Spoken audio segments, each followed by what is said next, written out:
এটাও আরেকটা। সো এরকম আমরা খুঁজে দেখব যে আসলে অনেকগুলো সাপ্লায়ার আমরা খুঁজে পাবো। আমরা দেখতে পাচ্ছি এটার প্রাইসটা অনেক বেশি, বাট স্টিল এখানে যে প্রাইস দেওয়া থাকবে, প্রাইস যে এক্স্যাক্টলি ওরকম হবে জিনিসটা একদমই সেরকম না। এখানে একটা রাফ প্রাইস তারা দিয়ে রাখে, আপনি যখন তাদের সাথে কমিউনিকেট করবেন, বার্গেন করবেন, তখন আপনারা অরিজিনাল প্রাইসটা পাবেন, তার আগ পর্যন্ত আপনারা অরিজিনাল প্রাইসটা পাবেন না। এবং এখানে আমরা আরো একটা দেখতে পাচ্ছি সাপ্লায়ার। সো আমরা দেখি যে এখন গোল্ড সাপ্লায়ারটা কি। আপনারা এখানে দেখেন যে এখানে দেখাচ্ছে গোল্ড সাপ্লায়ার ফর 6 ইয়ার্স, মানে এই সাপ্লায়ার গত 6 বছর যাবত এই প্রোডাক্টটা সেল করছে। সো এটা একটা গোল্ড সাপ্লায়ার। তারপরে আমরা দেখতে পাচ্ছি যে আমরা যদি উপরের দিকে যাই, আমরা দেখতে পাবো এটা গোল্ড সাপ্লায়ার না, এটা গোল্ড সাপ্লায়ার, হ্যাঁ এটা গোল্ড সাপ্লায়ার ফর 1 ইয়ার। তারপরে ট্রেড অ্যাসুরেন্স সে অ্যাপ্রুভ করে। তারপরে আমরা দেখতে পাচ্ছি এটাও গোল্ড সাপ্লায়ার 1 ইয়ার, এবং ট্রেড অ্যাসুরেন্স সে অ্যাকসেপ্ট করে। এবং দেখবেন যে রেসপন্স রেট খুবই ভালো, 76%।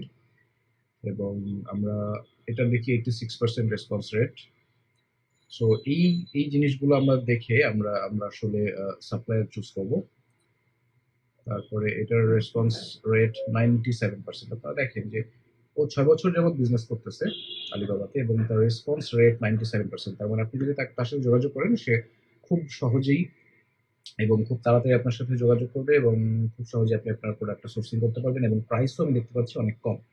সো এইভাবে আসলে আপনারা প্রোডাক্টের জন্য সাপ্লায়ার বের করবেন। এবং এখানে আরো অনেক রকম প্রোডাক্ট আছে। সো আপনি যখন প্রোডাক্ট রিসার্চ শেষ করবেন, তখনই আপনাকে ফাইনালাইজ করতে হবে যে আপনি কি টাইপের প্রোডাক্ট অর্ডার করবেন, কারণ এক একটা প্রোডাক্টের অনেক রকম ভেরিয়েশন আছে। সো আপনাকে এটাকে কনফার্ম নিতে হবে, এবং অথবা আপনি আলিবাবাতে এসে চেক করে দেখেও আপনি আপনার প্রোডাক্ট ফাইনালাইজ করতে পারেন বা কাস্টমাইজ করতে পারেন, সমস্যা না সেটা। সো এইভাবে আসলে আমরা সাপ্লায়ার বের করবো। আমরা যখন সাপ্লায়ার অলরেডি বের করে ফেললাম, তারপরে আমাদের কাজ হবে কন্ট্যাক্ট সাপ্লায়ার। আমরা যখন সাপ্লায়ারের সাথে কন্ট্যাক্ট করব, কন্ট্যাক্ট করে আমরা সাপ্লায়ারের সাথে রেগুলার যোগাযোগ করব, করার পর তাদের সাথে নেগোশিয়েট করার চেষ্টা করব, এবং তারপরে আমরা আমাদের প্রথম ইনভেন্টরি অর্ডারটা প্লেস করব। সো আমরা দেখতে পাচ্ছি এখানে অনেকগুলো সাপ্লায়ার আছে, এবং আপনি যদি এখানে আমার যেহেতু এটা লগ ইন করা আছে, সো আপনারা যখন লগ ইন করবেন তখন আপনারা খুব সহজেই কন্ট্যাক্ট সাপ্লায়ার এই বাটনে ক্লিক করে আপনারা তাদেরকে ইমেইল করতে পারবেন বা মেসেজ পাঠাতে পারবেন। আপনি যখন মেসেজ পাঠাবেন তখন থেকে হয়তো পরবর্তী 24 ঘন্টার মধ্যে বা কিছুক্ষণের মধ্যেই সাপ্লায়ার আপনার সাথে যোগাযোগ করবে, এবং যখন যোগাযোগ করবে তখন আপনি আপনার কনভারসেশন শুরু করবেন। এবং এর পরের লেসনে আমি আপনাদেরকে দেখাবো কিভাবে আপনি ফার্স্ট ইমেইলটা সেন্ড করবেন। কারণ আপনার ফার্স্ট ইমেইলটা আপনার ইমপ্রেশনটাকে আপনার ইমপ্রেশনটাকে আসলে খুব স্ট্রং করবে। আপনি যদি খুব ভালো একটা ইমেইল প্রথমে করতে পারেন, আপনারা আপনাদেরকে তাহলে সাপ্লায়ার প্রফেশনাল বিজনেসম্যান হিসেবে কাউন্ট করবে, এবং এটা আপনাদের জন্য খুব দরকার। এবং আমরা দেখি কিভাবে আমরা ইমেইলটা পাঠাবো সাপ্লায়ারকে। এবং আমি অলরেডি একটা স্যাম্পল ইমেইল ক্রিয়েট করেছি, সেই স্যাম্পল ইমেইলটা আমরা দেখে আসি। সো এটা হচ্ছে একটা স্যাম্পল ইমেইল। আমরা যখন একটা সাপ্লায়ারের সাথে যোগাযোগ করব, তখন আমরা শুরুতে যখন সাপ্লায়ার বের করলাম, তখন কন্ট্যাক্ট সাপ্লায়ারে যেয়ে আমরা এই টাইপের একটা ইমেইল তাদেরকে পাঠাবো। এবং যদি দরকার হয় তাহলে আমরা ডেমো হিসেবে কিছু number of number of demo হিসেবে নাম্বার অফ ইউনিট বা এমওকিউ আমরা সিলেক্ট করে দিতে পারি। এবং আমরা আপনারা দেখেন ইমেইলটা, আপনারা এই টাইপের একটা ইমেইল খুব সহজেই জাস্ট কপি পেস্ট করে আপনারা আপনাদের সাপ্লায়ারকে পাঠাতে পারেন। এবং আপনারা যখন পাঠাবেন তখন সাপ্লায়ার আসলে আপনারা অপশন রাখবেন যাতে সাপ্লায়ার পরে আপনার সাথে খুব সহজে যোগাযোগ করতে পারে। যেমন আমি সবসময় স্কাইপ ইউজ করি। আপনার সাপ্লায়ারদের সাথে যোগাযোগ করার জন্য, কারণ স্কাইপে খুব সহজেই সাপ্লায়ারের সাথে অনেকক্ষণ কথা বলা যায়। এবং যেহেতু চাইনিজ যে সাপ্লায়ার গুলো আছে তারা ইংলিশে কথা বলতে খুব একটা ভালো পারে না, কিন্তু তারা লিখতে পারে, তারা টাইপ করতে পারে। এই জন্য আপনি যদি স্কাইপে কথা বলেন, আপনি খুব সহজে একজন সাপ্লায়ারের সাথে নেগোশিয়েট করতে পারবেন। সো এই ছিল স্যাম্পল ইমেইল। আপনারা এই ইমেইলটা ইউজ করতে পারেন, আপনারা আপনাদের মতো করে কাস্টমাইজ করে নিয়ে তারপরে আপনারা এই ইমেইলটা ইউজ করতে পারবেন। Welcome to lesson 5 order sample. So এই লেসনে আমরা দেখবো কিভাবে আপনি অর্ডার আপনার যে স্যাম্পল আছে সেই স্যাম্পলটা অর্ডার করবেন সাপ্লায়ারের কাছ থেকে। সো অলরেডি এই লেসনে আসার আগে আপনি আমরা দেখেছি কিভাবে সাপ্লায়ারের সাথে যোগাযোগ করতে হয়, সাপ্লায়ারের কাছ থেকে প্রোডাক্ট লিস্ট নিতে হয়, কিভাবে প্রাইসিং নিতে হয়। সো আপনি যখন 5 জন বা 10 জন সাপ্লায়ারের কাছ থেকে প্রাইসিং নেবেন, তারপরে আপনার যেটা করতে হবে সেটা হচ্ছে আপনার একটা স্যাম্পল অর্ডার করতে হবে ওই সাপ্লায়ারগুলোর কাছ থেকে। অনেক সময় দেখা যায় সাপ্লায়াররা ফ্রি স্যাম্পল পাঠিয়ে দেয়, বা অনেক সময় দেখা যায় যে তারা চার্জ করে শিপিং কস্ট এবং ছোট্ট একটা অ্যামাউন্ট ওই প্রোডাক্টের জন্য। সো আপনাদেরকে আপনাদের কনভেনিয়েন্স অনুযায়ী আপনারা আপনাদের এই স্যাম্পলটা অর্ডার করবেন। স্যাম্পল অর্ডার করার জন্য সিম্পলি আপনারা রিকোয়েস্ট করবেন সাপ্লায়ারকে যে আপনি একটা স্যাম্পল চান। সো স্যাম্পল যখন আপনাকে পাঠাবে, আপনি স্যাম্পলটা নেওয়ার পরে আপনারা স্যাম্পলটা রিভিউ করবেন। আপনারা দেখবেন যে আসলে প্রোডাক্টটা যেভাবে কাজ করার কথা ছিল সেভাবে কাজ করছে কিনা, প্রোডাক্টের কোয়ালিটি কিরকম, এই জিনিসগুলো আপনারা টেস্ট করবেন এবং রিভিউ করবেন। রিভিউ করার পরে আপনারা চিন্তা করবেন যে কিভাবে আপনি এই প্রোডাক্টটাকে ইমপ্রুভ করতে পারেন, বা কোন কোন জায়গা আছে যে জায়গাগুলোকে ইমপ্রুভ করা খুব দরকার।